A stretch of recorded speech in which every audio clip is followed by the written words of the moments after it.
아스날이 굳이 블라호비치를 계속해서 원했던 이유, 영입을 하고자 했던 이유는 제가 이번 영상에서 언급을 했던 부분과도 굉장히 잘 이어진다고 생각을 합니다.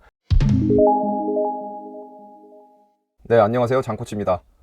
안타까운 일이죠. 아스날의 리그 우승이 사실상 거의 힘들어졌다고 봐야 하는 상황이 됐습니다.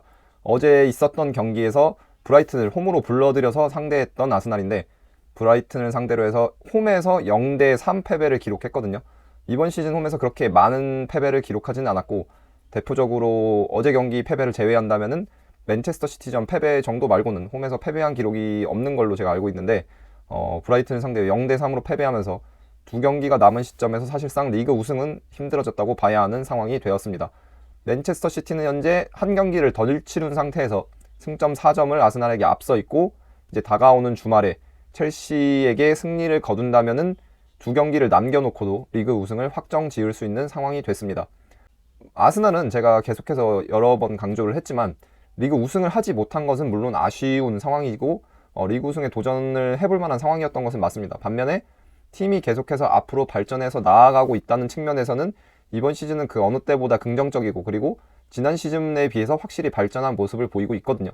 그렇기 때문에 리그 우승을 하지 못하는 것이 아쉽기는 하지만 그럼에도 불구하고 여전히 긍정적이라고는 볼 수가 있습니다. 그런데 결국에는 리그 우승을 한다는 관점에서는 이번 시즌 최종적으로 맨체스터 시티에게 밀리는 모습을 보여주면서 결국에는 리그 우승을 하지는 못하는 상황까지 거의 왔다고 보여지는데요. 이번 영상에서는 브라이튼과의 경기에서 어떤 상황이 벌어졌었는지에 대해서 얘기를 해보고, 그리고 이를 토대로 맨체스터 시티라는 팀이 구체적으로 아스날에게 어떤 부분에서 앞서 있어서 결정적인 순간 아스날은 승점 3점을 획득하지 못했고, 반면에 맨체스터 시티는 승점 3점을 획득할 수 있었는지에 대해서 얘기를 해보도록 하겠습니다. 네, 우선 기본적으로 이번 경기는 양팀 모두가 사실상 우리가 흔히 얘기하는 빌드업, 그러니까 후방에서부터 공격을 전개해서 앞을 보는 선수를 확보하기가 굉장히 힘든 경기였습니다. 아스날뿐만이 아니고 브라이튼도 마찬가지였고, 이는 결국에는 상대가 압박을 하는 형태에 기인한 것이었다고 볼 수가 있습니다. 그리고 압박이라는 것에 대해서 평가를 해보자면 아스날의 경우가 압박에서는 조금 더 나은 모습을 보여줬다고 할 수가 있습니다. 어떤 부분에서 아스날이 조금 더 나은 압박을 보여줬냐라고 한다면은 그 공격성에 대한 부분이라고 할 수가 있는데요. 브라이튼의 경우에는 단순히 상대가 공을 가지고 공을 전개하는 것을 저지하는 것에 그쳤다면, 이에 반해서 아스날의 경우에는 상대의 공격을 저지하는 것에 그치지 않고 좀 더 나아가서 공격성을 가지고 공의 소유권을 회복하기 위한 것에 조금 더 목적이 있었다고 볼 수가 있겠습니다. 그리고 지금 화면에서 보실 수 있는 형태로 아스날은 브라이튼을 압박하는 모습을 보여주었는데요. 기본적으로 아스날은 전방에서는 제수스가 1선을 구축해서 덩크와 스틸, 그리고 콜윌에 대해서는 1대3 정도로 수적 우위를 상대에게 내주는 모습을 보여주었습니다. 반면에 이때 이렇게 수적 우위를 내주고도 아스날이 효율적으로 압박을 할 수 있던 것은 바로 이 웨데고르의 포지셔닝 혹은 웨데고르의 전술적인 움직임이라고 할 수가 있습니다. 기본적으로 웨데고르는 제수스와 같은 라인에 위치하진 않고, 그러니까 반 라인 정도 뒤에 있었거든요. 반 라인 정도 뒤에 있어서 자신의 등 뒤에 있는 옵션인 길모어를 막는 데 주력을 했다고 볼 수가 있습니다. 하지만 여기서 그치는 것이 아니고 아스날은 팀적인 메커니즘, 즉 압박의 메커니즘으로 보았을 때 어떤 상황을 계속해서 만들어냈냐면, 스틸 골키퍼에게 공이 있을 경우에 제수스가 덩크 쪽을 막으면서 제가 항상 얘기하는 압박의 방향을 설정하는 형태로 압박을 시작을 했고, 이때 스틸은 그렇다면 가지고 갈 수 있는 옵션이, 즉 중앙에 있는 그로스의 경우에는 자카에서 수비가 되고 있기 때문에 결국에는 가까운 옵션으로는 자연스럽게 콜윌로 나갈 수밖에 없게 됩니다. 이때 웨데고르 같은 경우가 길모어를 막고 있다가 해당 상황이 왔을 경우에는 길모어를 여전히 자신의 등 뒤에 둔 상태로 방향을 마찬가지로 설정을 해서 계속해서 사이드 쪽으로, 측면으로 공이 빠져나갈 수밖에 없게끔 만들었습니다. 안쪽 중앙 옵션의 경우 맥칼리스터가 받으러 오는 경우도 있었지만 여기에 대해서는 조르지뉴가 대비를 하고 있었고, 이런 식으로 계속해서 공이 사이드로, 측면으로 빠져나가게 함으로써 브라이튼이 중앙에서 수적 우위를 가지고 공격을 하는 상황을 계속해서 막아냈다고 볼 수가 있습니다. 그리고 이런 식으로 공이 전개되었을 경우에는 제가 항상 얘기하는 공이 있는 쪽 사이드, 경기장을 반으로 나눴을 때 공이 있는 쪽 사이드에 대해서는 전부 1대1 형태로 아스날은 수비를 펼칠 수가 있기 때문에 이런 식으로 계속해서 상황을 조성하고, 그리고 단순히 여기서 공을 전개하지 못하게 하는 것에 그치는 것이 아니고 공의 소유권을 회복해서 짧은 거리의 카운터 어택, 즉 짧은 거리로 진행되는 역습을 다수 전개하는 모습을 굉장히 여러 차례 보여주었습니다. 그러니까 이런 형태로 인해서 지공은 아니지만 전방에서 압박을 가하고 그 이후에 공의 소유권을 회복했을 때 역습을 짧은 시간 내에 짧은 거리에서 가져간다는 관점에서 볼 때 아스날은 굉장히 좋은 경기 운영을 보여주었습니다. 반면에 결국엔 문제가 되었던 것은 그 과정에서 득점까지 성공시키지 못했다는 것이 될 수가 있겠죠. 뭐 트로사르의 골대를 맞춘 슈팅도 있었고 제주스가 제가 방금 설명한 장면에서처럼 공의 소유권을 회복한 이후에 짧은 카운터택을 시도해서 상대 골대에 슈팅을 하는 장면도 있었는데 이런 것들을 종합적으로 감안해봤을 때 찬스가 있었음에도 마무리 짓지 못한 것이 결국에는 아스날이 경기에 패배하는데 굉장히 결정적으로 작용했다고 볼 수가 있겠습니다. 네, 그리고 이는 지금 보실 수 있는 아스날과 브라이튼의 경기에서 나온 그러니까 양 팀이 공의 소유권을 잃어버린 위치를 나타낸 후스코어드닷컴의 이 통계 맵에서도 충분히 확인을 할 수가 있습니다. 보시게 되면은 파란색의 경우에는 브라이튼이 공의 소유권을 잃어버린 지점이고 반면에 주황색의 경우에는 아스날이 공의 소유권을 잃어버린 지점들이거든요. 그런데 오른쪽 진영이 브라이튼의 진영이고 왼쪽 진영이 아스날의 진영인 것을 감안했을 때 아스날은 자신들의 진영에서 공의 소유권을 잃어버린 게 90분 경기 동안 단 4차례밖에 없습니다. 그러니까 쉽게 얘기하자면은 브라이튼의 압박으로 인해서 공의 소유권을 잃어버린 상황은 총 4번밖에 없다는 거죠. 나머지는 다 상대 진영으로 넘어가는 것에 성공을 한 이후에 공격 작업을 전개하다가 공의 소유권을 잃어버린 상황이라고 볼 수가 있겠습니다. 반면에 브라이튼의 경우에는 거꾸로 보시면 지금 오른쪽 자신들의 진영을 보시게 되면은 거의 상대 진영에서 그러니까 아스날의 진영에서 공의 소유권을 잃어버린 횟수와 자신들의 진영에서 공의 소유권을 잃어버린 횟수가 거의 비등비등하죠.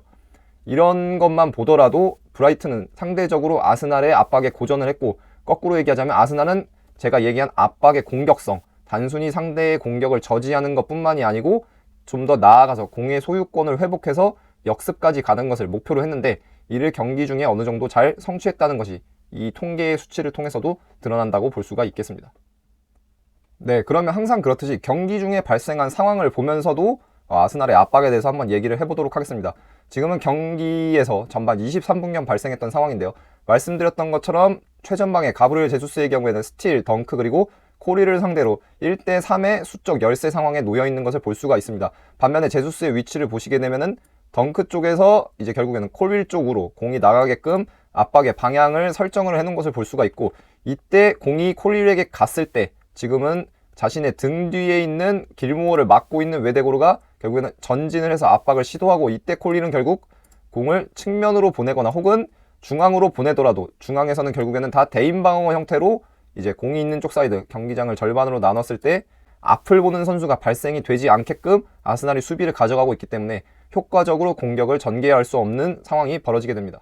네, 그래서 지금 이어지는 상황을 보시게 되면 이것이 충분히 확인이 가능하죠. 제수스 쪽에서 방향을 설정을 해서 콜윌에게 공이 가 있고 이때 콜윌이 공을 가졌을 때 웨데고르는 자신의 등 뒤에 있는 크로스 혹은 길모 옵션을 막은 채로 콜윌에게 압박을 가하게 됩니다. 그렇다면 콜윌이 가져갈 수 있는 옵션은 결국에는 가까운 옵션이 풀백 에스투피런에게 공을 보내는 것 혹은 이제 전방에 있는 맥칼리스터에게 공을 보내는 것인데 두 선수 모두 보실 수 있는 것처럼 아스날은 이에 대해서 대비를 할 준비가 되어 있기 때문에 결국에는 이런 식으로 아스날은 지속적으로 압박을 가해서 공의 소유권을 되찾은 이후에 상대 진영에서 짧은 거리에 카운터 어택을 여러 차례 시도하는 모습을 보여주었던 바 있습니다. 네, 상황을 그렇다면 여기까지 살펴보았을 때 이제 반대 관점에서도 얘기를 해볼 수가 있을 거라고 생각이 됩니다. 그러니까 브라이튼이 아스날을 상대로 아스날이 공을 가지고 후방에서부터 공격을 전개하려고 할 경우에는 어떤 식으로 압박을 했냐인데 그리고 이것이 바로 아까 제가 말씀드렸던 이번 시즌 아스날과 맨체스터 시티의 결정적인 차이라고 볼 수가 있습니다. 이번 시즌 브라이튼은 이미 전반기에서 맨체스터 시티 원정을 떠났을 때도 동일한 형태로 압박을 했던 바 있는데 어떤 식으로 압박을 하는 것이냐면 바로 골키퍼를 제외하고는 모든 선수에 대해서 1대1의 형태로 이제 수비를 가져가는 것입니다. 그러니까 압박을 가해서 상대로부터 공의 소유권을 탈취해서 거기서부터 역습을 하는 데는 약간 조금 더 그 공격성 자체는 조금 떨어질 수 있지만 상대가 앞을 보는 선수를 만들어낸다는 관점에서는 이를 하지 못하게 하기 위해서 즉 이를 무력화시키기 위해서는 어떻게 보면 최적의 방법이라고도 볼 수가 있는 형태로 수비를 가져간 것이죠. 반면에 리스크는 상당히 크다고 볼 수가 있고요. 그래서 제 얼굴을 옮기고 어떤 식으로 아스날에 대해서 브라이튼이 수비를 했냐라고 본다면 말씀드린 것처럼 골키퍼인 램스데일을 제외하고는 전부 1대1 맥칼리스터의 경우는 키비오르, 퍼거슨의 경우에는 가브리엘에 대해서 그리고 미토마는 티어니, 길모의 경우는 조르지니오, 그리고 그로스는 자카, 이제 화이트에 대해서는 엔시소, 이제 좌우에선 카이세도가 마르티넬리, 그리고 사카의 경우에는 에스투피냔, 그리고 덩크에 대해서는 제수스가 수비를 가져갔고, 그리고 이제 가장 이번 경기에서 눈에 띄었던 부분은 바로 콜윌이 웨데고르를 원원원 형태로 1대1 형태로 수비를 했던 부분입니다. 이 부분을 공략하기 위해서 이제 웨데고르의 경우는 어떤 식으로 많이 움직였냐면 경기장을 세로로 보았을 때 비교적 큰 폭으로 거의 조르지뉴와 같은 라인까지 내려와서 공을 받는 경우가 굉장히 많이 보였는데, 이에 대해서 콜윌은 개의치 않고 웨데고르를 수비하기 위해서 따라오는 모습을 보여주었습니다. 보통 통상적으로는 이런 식으로 1.5선, 그러니까 이제 반라인이죠. 공격수보다 반라인 밑에 있는 미드필더를 막는 것이 센터백으로서는 상당히 부담스러울 수밖에 없기 때문에 어느 정도까지는 마크를 시도하다가 이 해당 미드필더가 일정 높이 이상으로 내려가 버리게 되면은 마크를 이제 멈추는 경우가 많습니다. 반면에 이번 경기에서 브라이튼의 콜윌의 경우에는 그런 식으로 수비를 한 것이 아니고 나머지 포지션에서도 철저하게 맨마킹 형태로 원원원 형태로 수비가 이루어지기 때문에 아스날이 앞을 보는 선수를 확보하지 못하게 한다는 관점에서 웨데고르를 끝까지 수비를 했고, 웨데고르가 자신의 페널티 박스 근처까지 가서 공을 받는 상황에서도 지속적으로 마크를 가져가면서 아스날이 공격을 전방으로 전개하는 과정을 굉장히 어렵게 하는 모습을 잘 보여주었습니다. 네, 지금 경기 중 벌어지고 있는 상황을 보시면 이제 제가 말씀드린 것을 확인하실 수가 있을 겁니다. 골키퍼인 램스데일이 공을 가지고 있을 경우에는 램스데일을 압박하는 선수는 따로 존재하지는 않지만 맥칼리스터의 경우에는 키비로르에 대해서 마킹을 하기 위해서 위치가 되어 있고, 퍼거슨의 경우에는 이제 가브리엘 마갈량이스, 그리고 중앙에서는 마찬가지로 조르지뉴에 대해서는 길모어가 수비를 할 준비를 하고 있는 것을 볼 수가 있습니다. 이때 말씀드렸던 것처럼 웨데고르가 전방에서부터 비교적 많은 거리를 이동을 해서 자신들의 페널티 박스 근처까지 이동을 했는데, 이러한 웨데고르를 수비하기 위해서 수비할 태세를, 마크할 태세를 갖추고 있는 것은 말씀드렸던 것처럼 브라이튼의 왼쪽 센터백이었던 콜윌입니다. 그러니까 어디까지나 맨투맨 형태로 대인방어 형태이기 때문에 내가 막아야 하는 마크 대상이 어디로 가는지와 관계없이 해당 선수를 마크하기 위해서, 그리고 해당 선수가 공을 받았을 때 앞을 보고 공을 전개하는 상황을 막기 위해서 콜윌이 굉장히 먼 거리를 이동해서 수비를 하는 것을 볼 수가 있습니다. 그리고 이런 상황이 벌어졌을 때 아스날은 이번 시즌에는 맨체스터 시티보다는 이러한 상황을 파괴해 나가는 능력이 상당히 조금 떨어진다고 볼 수가 있는데요. 구체적으로 좀 얘기를 해보도록 하겠습니다. 지금 상황 같은 경우에는 이제 1대1 형태로 마크가 돼 있다가 1대1 형태로 마크가 돼 있고, 지금 보시면은 다 원원원 형태로 1대1 형태로 마크가 되어 있는 것을 확인하실 수가 있죠. 확인할 수가 있는데, 골키퍼인 램스데일이 여기서 이제 가져가는 선택지는 무엇이냐면은 이러한 상황이 벌어졌을 때 브라이튼의 라인을 관통하는 패스를, 인사이드 패스를 시도하는 것을 택하거든요. 그러니까 맨체스터 시티랑 직접적으로 비교를 해서 골키퍼 포지션에서 비교를 하자면은 램스데일이라는 골키퍼가 가지고 있는 능력, 그러니까 공을 가지고 공격을 전개하는 관점에서 가지고 있는 능력은 맨체스터 시티의 에데르손과 비교했을 때 제가 봤을 때는 크게 떨어짐이 없습니다. 에데르손의 경우에도 뭐 수비 상황에서 공을 세이브해야 되는 상황에서는 뭐 골을 너무 쉽게 먹힌다라는 얘기가 있지만, 공을 가지고 이런 식으로 상대의 압박을 넘어서야 하는 상황에서는 굉장히 뛰어난 능력을 보여주고, 뭐 본인이 약간 이제 농담처럼 얘기를 했는데 데브라이너가 골키퍼를 봤을 때는 자기와 엄청나게 큰 차이가 있지만 자기가 데브라이너 포지션에 뛰어서 미드필더로 뛰었을 때는 별로 큰 차이가 없다, 뭐 이런 농담을 했었는데, 그만큼 선수가 공을 가졌을 때 플레이할 수 있는 능력이 굉장히 뛰어나다고 볼 수가 있는 거죠. 근데 램스데일의 경우에도 에데르손과 비교했을 때 골키퍼로서 공을 전개하는 능력에선 크게 뒤떨어지지가 않거든요. 그리고 지금 장면만 보더라도 상대의 이 압박 라인을, 이게 공간 자체가 보시게 되면은 이 둘의 사이가, 그 갭이, 제가 항상 얘기하는 이 인터벌이 그렇게 크지가 않거든요. 크지가 않음에도 불구하고 인사이드 패스를 집어넣어서 이 라인 자체를 완전히 넘어서 버릴 수 있는 능력을 가지고 있는 것이 램스데일입니다. 그렇다면 그럼 아스날이 골키퍼 포지션에서는 이렇게 상대가 1대1 형태로 압박을 가했을 때, 혹은 압박을 강력하게 가했을 때 골키퍼는 이를 파괴할 수 있는 능력이 충분히 있는데, 그렇다면 맨체스터 시티와 차이가 발생하는 부분이 어디인지에 대해서 얘기를 해볼 수가 있을 텐데요. 해당 관점에서 맨체스터 시티와 차이가 발생하는 부분은 바로 등을 지고 공을 받아야 하는 선수가 등을 진 상황에서 얼마만큼 잘 대처를 할 수는 있느냐입니다. 지금 같은 경우에는 램스데일에서 말씀드렸던 것처럼 인사이드 패스를 통해서 공이 넘어왔고, 이때 이 공을 받는 선수는 지금 제수스와 포지셔닝이 스위칭되어 있는 사카입니다.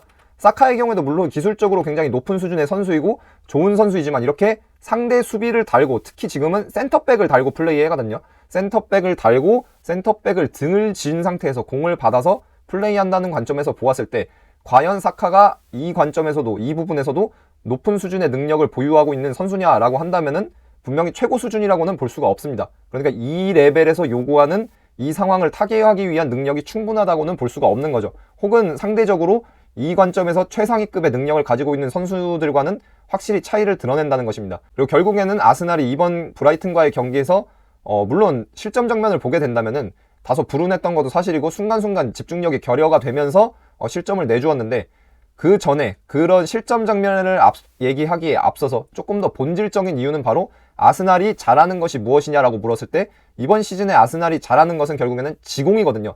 후방에서부터 공격을 전개해서 지금 펼쳐진 상황처럼 상대의 라인을 하나하나 넘어서 여기서 유기적으로 팀 전체가 같이 이동하는 상황에서 아스날은 장점이 있는 팀인데, 결국에는 이런 식으로 상대가 원원원 형태로 압박을 가해서 공을 가진 선수가 계속해서 등을 지고 받는 상황이 발생했을 때 이를 타개할 수 있는 능력이 있는 선수가 맨체스터 시티에 비해서는 확실히 부족하다는 것이고, 그리고 맨체스터 시티의 경우는 이런 상황에서 해당 상황을 타개할 수 있는 능력이 있는 선수가 굉장히 확실하게 있죠. 이번 시즌은 바로 홀란드입니다.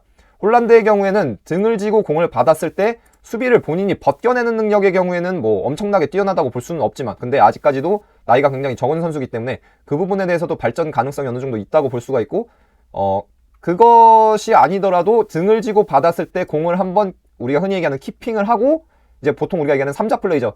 공을 등을 지고 받았을 때 3자 플레이로 앞을 보는 선수에게 내줄 수 있는 능력이 굉장히 뛰어난 선수입니다. 프리미어리그로 봤을 때는 이 부분에서 굉장히 뛰어난 능력을 보여주는 선수가 뭐 월드 클래스 레벨이라고 볼 수 있는 선수가 이제 저는 2명 있다고 생각하는데요. 한 명은 바로 방금 얘기했던 홀란드이고, 그리고 두 번째의 경우에는 토트넘의 주전 공격수인 해리 케인입니다. 케인의 경우에는 심지어 여기서 공을 이런 식으로 받고 3자 플레이를 할 수 있는 능력도 있는 동시에 여기서 돌아서서 앞을 보는 상황을 만들고 여기서 이제 상대 뒷공간을 공략할 수 있는 패스까지도 넣을 수 있는 능력이 있죠. 그리고 그렇기 때문에 이제 우리가 알고 있는 손케 듀오가 이제 탄생하게 된 것이고요. 케인의 경우에는 공을 등을 지고 받고 돌아서서 상대 백라인의 뒷공간으로 이동하는 손흥민에게 패스를 넣을 수 있는 능력이 있기 때문에 이제 굉장히 좋은 공격수라고, 저는 현 시점에서는 거의 세계 최고의 공격수라고 저는 생각을 하거든요. 한 명만 꼽자면. 근데 어쨌든간 프리미어리그에서 봤을 때 이제 그 두 명 같은 경우에는 이런 상황을 타개할 수 있는 능력이 있고, 반면에 아스날의 경우에는 그런 선수를 보유하고 있지 못하기 때문에 결국에는 이런 상황이 왔을 때 맨체스터 시티와 차이가 벌어진다. 그리고 후반기 경기로 보았을 때는 지난 맨체스터 시티 원정에서 그랬고, 브라이튼과의 경기에서 결국 이러한 상황에서 차이를 만들어내지 못했기 때문에 지공을 잘 하지 못했고, 그러면서 결국에는 브라이튼에게 경기를 내줄 수밖에 없었다라고 볼 수가 있겠습니다. 이러한 아스날이 가지고 있는 약점 같은 경우는 전반기 굉장히 성적이 좋았을 때도 이제 저는 어느 정도 얘기를 했던 부분이거든요.